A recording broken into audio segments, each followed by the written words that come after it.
Saya ingin ngomong tentang self kritik sebenarnya.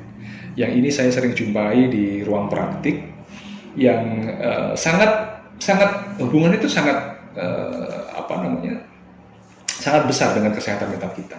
Jadi kebanyakan orang-orang yang mengalami gangguan mental, permasalahan kejiwaan, itu mereka melakukan self kritik yang berlebihan. Mereka mendiskreditkan dirinya, mereka mengutuk dirinya, mereka menyalah-nyalahkan dirinya gitu ya. Yang itu membuat perasaan menjadi gak enak. Dan sayangnya self kritik itu tadi atau mengkritik diri sendiri yang berlebihan, yang negatif itu tadi, itu dilakukan secara nggak sadar gitu. Nah, ketika kita mendengar, kita melakukan wawancara, ketika kita ada beberapa sesi gitu ya, kita akhirnya tahu bahwa dia melakukan self kritik.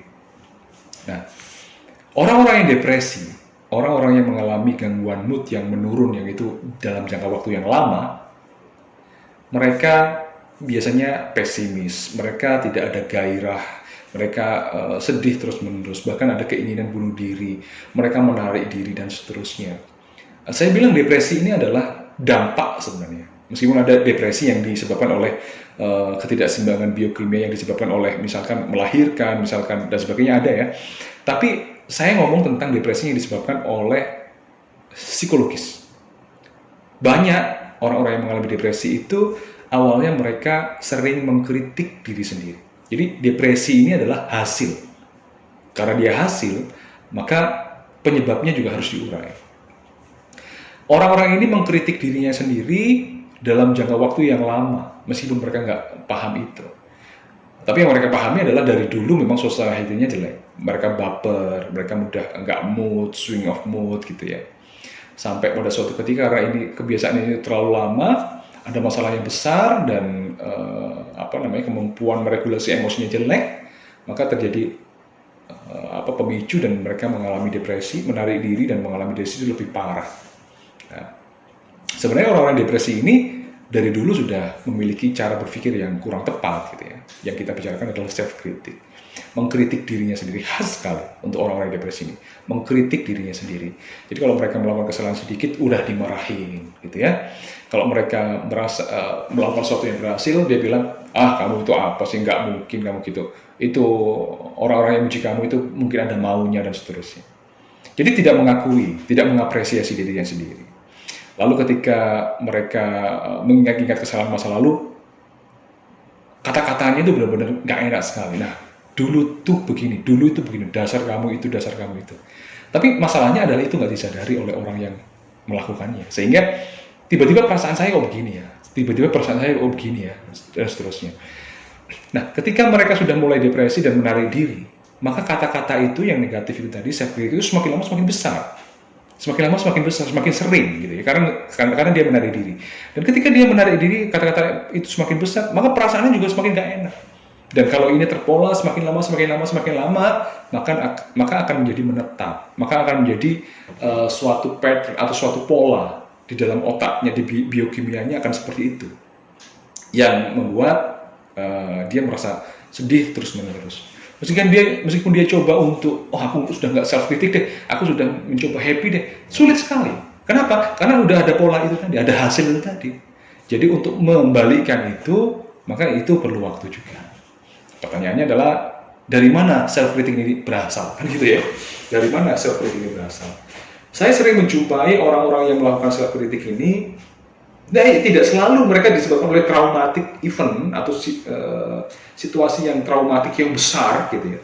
Tapi traumatik kecil yang sering terjadi, nah itu ternyata bisa menumpuk, bisa membuat konsep diri seseorang itu menjadi luka, menjadi rusak gitu ya. Konsep diri menjadi negatif dan sering disebabkan oleh orang tua.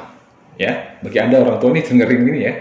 Jadi orang tua kadang-kadang niatnya baik. Orang tua kadang-kadang niatnya ingin membuat anak itu menjadi lebih mampu, menjadi lebih rajin, menjadi lebih percaya diri. Tapi cara untuk memotivasi salah dengan mengkritik. Ya, kamu tuh nonton TV terus, malesan terus. Ayo, gitu. Kamu kalau makan jangan banyak-banyak, nanti gendut. Kalau gendut nggak laku nikah misalkan. Kamu itu gitu aja nggak bisa. Dasar anak gitu ya. Jadi tiap hari dikritik, setiap waktu dikritik dan kata-katanya nggak enak sekali.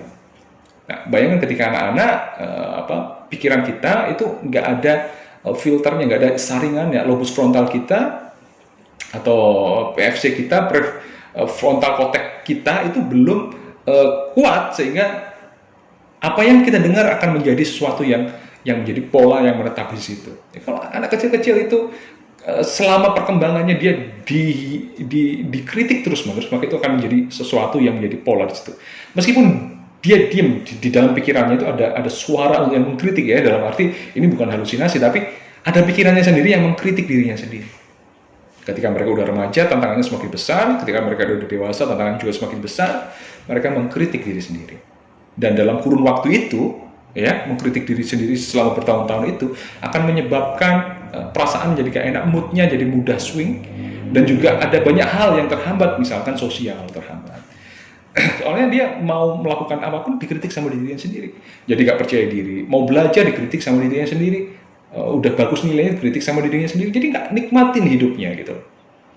Waktu dewasa mau bekerja, mau jadi entrepreneur, dikritik sama dirinya sendiri, mau jadi karyawan dikritik sama dirinya sendiri, sehingga tidak menjadi karyawan yang dengan performa yang baik, dan seterusnya. Apalagi ketika mereka depresi, itu juga disebabkan oleh self-kritik yang terus-menerus ketika mereka melakukan kesalahan. Dalam hidup kita, nggak mungkin kita nggak melakukan kesalahan. Tapi masalahnya adalah ada orang yang tidak mengkritik dirinya sendiri, ada orang yang mengkritik terus-menerus.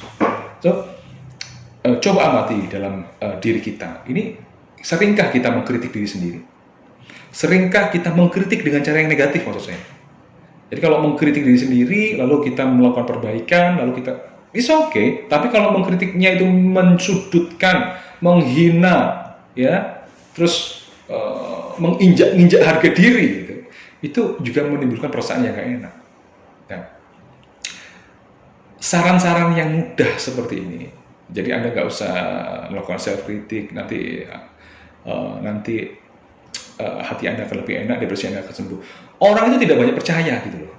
Ketika saya bilang begitu, orang itu tidak banyak yang percaya. Bahkan ketika kita melakukan konseling atau terapi kognitif, ada tugas-tugas seperti itu untuk merubah, ya, dengan menuliskan kata-kata yang tadinya irasional menjadi rasional. Mereka nggak terlalu percaya karena semudah itukah? Masa sih?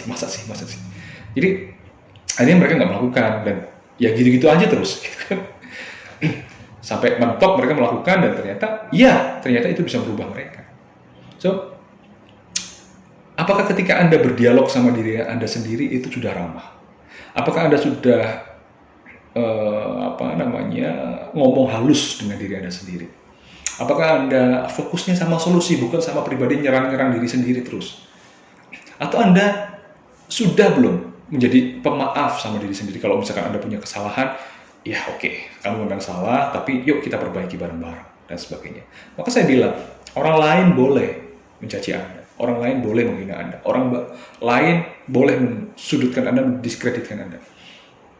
Tapi itu tidak akan berdampak apa-apa ketika Anda sudah bersahabat sama diri Anda sendiri, sudah mencintai diri Anda sendiri, ngomong dialog yang baik sama diri Anda sendiri, ya, lalu berfokus pada solusi dan menemani diri sendiri dengan kata-kata yang baik untuk mencapai solusi itu.